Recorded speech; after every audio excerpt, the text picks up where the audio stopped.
Saudações a todos, aqui quem fala é César Carvalho. No vídeo de hoje vamos conversar sobre fibromialgia. Bom, para início de conversa, fibromialgia não existe. Não existe uma doença chamada fibromialgia. Fibromialgia, na verdade, é um diagnóstico de exclusão. Quando uma pessoa sente dor no corpo todo há muito tempo e o médico não consegue diagnosticar qual é a causa da dor da pessoa, aí se diz que é fibromialgia, porque a partir daí existe um protocolo de tratamento para dor de origem desconhecida. Mas o fato é que não existe uma doença fibromialgia. Fibromialgia, na verdade, é uma síndrome. É um conjunto de sinais e de sintomas que a pessoa apresenta que remete a uma causa comum, que é o que precisa ser identificado e tratado. Esse tipo de equívoco de compreensão ele é bastante comum. Por quê? Porque o conhecimento ele avança ao longo do tempo. Na medicina não é diferente. Existia um diagnóstico, só para ilustrar, antigamente, que era de indigestão galopante. Como é que funcionava isso? A pessoa tinha uma refeição bastante farta, bastante intensa, comia muita comida, e nas horas seguintes a pessoa começava a sentir uma forte dor na boca do estômago, começava a suar frio, ficar pálida e, em muitos casos, vinha a falecer. E aí se dizia que o diagnóstico foi indigestão galopante. O entendimento que se tinha que a pessoa tinha comido demais, o estômago não conseguiu dar conta daquilo e o organismo como um todo entrou em colapso. Bom, depois do surgimento do eletrocardiograma, um método diagnóstico mais recente para a época, o que se identificou é que, na verdade, essas pessoas, o que elas morriam era de infarto do miocárdio, não indigestão galopante. Na verdade, indigestão galopante nem existia, né? Na verdade, no final das contas, né? O que ocorre? Dependendo da região do coração que infarta, a pessoa não vai sentir dor nessa região da frente do peito, que a gente chama de região pré-cordial. A pessoa vai ter essa região epigástrica, que a gente chama, né? Que seria, no popular, a boca do estômago. E, na verdade, é isso que acontecia, né? A pessoa estava tendo um infarto por aquela sobrecarga metabólica causada decorrente da alimentação excessiva. Já, obviamente, um processo crônico que vinha de obstrução das artérias do coração, né, que chegou a desencadear isso. Bom, voltando então para a fibromialgia propriamente. Tem um conceito que precisa ser bem entendido que é o seguinte: sentir dor não é normal. Se uma pessoa está completamente saudável, ela não sente dor nenhuma, zero, simplesmente não sente dor. Para quem não sente dor crônica, isso pode parecer óbvio, mas para uma pessoa que tem fibromialgia há muito tempo, já se perdeu essa obviedade. Por quê? Porque a pessoa vai se acostumando com aquela dor. E isso só considera como dor quando é muita dor. Se for pouca dor, ela vai, não está doendo, mas está doendo. Ela não tem que sentir dor nenhuma, mas ela se acostumou. Tem vários motivos que fazem ela se acostumar, mas um motivo bastante importante é a questão da interação social que ela tem. Porque o que ocorre? É extremamente desagradável tu conviver com uma pessoa negativa, uma pessoa pessimista, uma pessoa que está sempre mal, está sempre com aquele baixo astral. As pessoas, no geral, tendem a se afastar. Uma pessoa que sente dor todos os dias há muito tempo, invariavelmente ela vai acabar entrando nessa sintonia mental, porque é extremamente desagradável uma pessoa sentir dor. Os principais motivos de consulta que a gente tem é principalmente dor física e sofrimento emocional, né? E uma pessoa que tem fibromialgia tem as duas coisas ao mesmo tempo. Então, em algum momento, ela começa, por necessidade, a dissimular essa questão da dor, né? E vai tentando se convencer e tentando esboçar menos esse sofrimento para poder interagir melhor com a família, no trabalho, no meio social dela. Mas o fato é que ela está em sofrimento e precisa se identificar a causa da fibromialgia. Bom, existem várias causas, eu vou trazer algumas hoje aqui no vídeo para a gente esclarecer as mais comuns que se pega em consulta, para poder entender um pouco mais aprofundadamente. Bom, uma das principais causas de fibromialgia é uma doença chamada osteomalácia, que é uma inflamação que ocorre na camada externa do osso, principalmente decorrente de deficiência de vitamina D. Então o que acontece? A pessoa ela sente, às vezes ela se aperta, assim, parece que está meio inflamado, meio dolorido, ela sente assim como se o osso dói, a carne dói. Às vezes a pessoa tem umas citações interessantes, que a pessoa diz que ela penteia o cabelo e parece que o cabelo dói também. É claro que não é o cabelo que está doendo, né? A calota craniana, o osso aqui, quando tu passa o pente, tu sente dor, de tamanha dor. Às vezes a pessoa faz algum esforço físico um pouco maior no dia anterior e no outro dia já está com um dolorimento bem acima do que seria o esperado, né? Claro, porque os tendões que estão inseridos nos ossos, quando eles fazem a força de tração para poder fazer a rotação do músculo, acabam que desencadeiam também essa questão da dor. Nesse caso, então, a causa da fibromialgia seria deficiência de vitamina D e, portanto, deveria ser corrigido.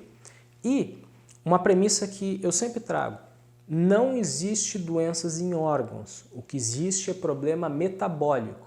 Por quê? Porque os órgãos usam os mesmos componentes, mas em proporções diferentes. Por isso que é muito comum a gente ver pessoas que têm fibromialgia e ao mesmo tempo têm quadros de depressão. Não apenas por essa questão de organização do psiquismo dela para tu ter uma interação melhor com as pessoas, como a gente tinha colocado antes, mas pelo próprio quadro metabólico em si, né? Por exemplo, como eu já trouxe no vídeo sobre depressão, causa de depressão, que a vitamina D causa tanto depressão quanto quadros de fibromialgia, quanto eventualmente câncer, né? Por isso aquelas associações de pessoas que têm fibromialgia, têm depressão, eventualmente têm algum câncer, porque a causa de base daquilo era a deficiência de vitamina D. Isso é muito importante que seja conhecido e difundido. Uma outra causa importante também é hipotireoidismo, né? Bastante comum. Hipotireoidismo, resumidamente, para ser bem sintético, né?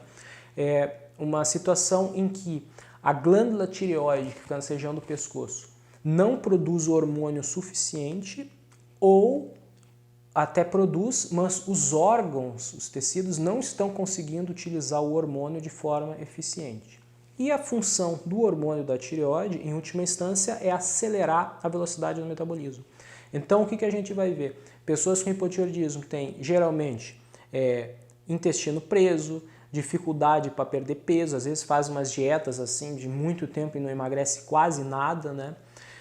Tu vai ter também questão de queda de cabelo, intolerância ao frio e alguns outros sinais que tu vê assim na pessoa, né? Por exemplo, deposição de gordura em algumas regiões específicas. Por exemplo, deposição de gordura na região do pubis, aquele osso que fica acima da região genital.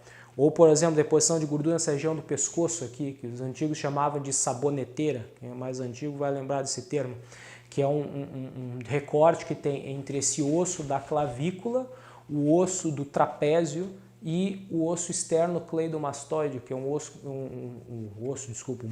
do trapézio e o músculo externo-cleidomastoide, que fica nessa região aqui do pescoço. O que a gente vai ver? A pessoa que tem hipotireoidismo tem uma deposição de gordura nessa região. Por isso que a gente vê, por exemplo, pessoas que são obesas, mas que não têm gordura nessa região. Ou pessoas que são magras e que têm deposição de gordura nessa região, né? Quer dizer, por quê? Porque isso não é porque a pessoa está acima do peso. Na verdade, são sintomas de hipotireoidismo. Outro sintoma interessante, por exemplo, também é a questão do enrolamento da sobrancelha. Às vezes a pessoa nota que a sobrancelha, essa região mais lateral, ela começa a ficar com uns fios tortos, meio enrolado. As mulheres, no geral, o que elas fazem? Elas vão lá e arrancam com a pinça e vão contornando, fazendo desenho na sobrancelha.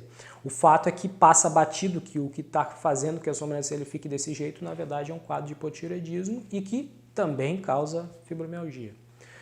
Um outro diagnóstico bastante comum também e que passa muito despercebido é o que a gente chama de fadiga adrenal ou exaustão adrenal, também chamado por alguns como diagnóstico do sétimo médico. Por que tem esse nome?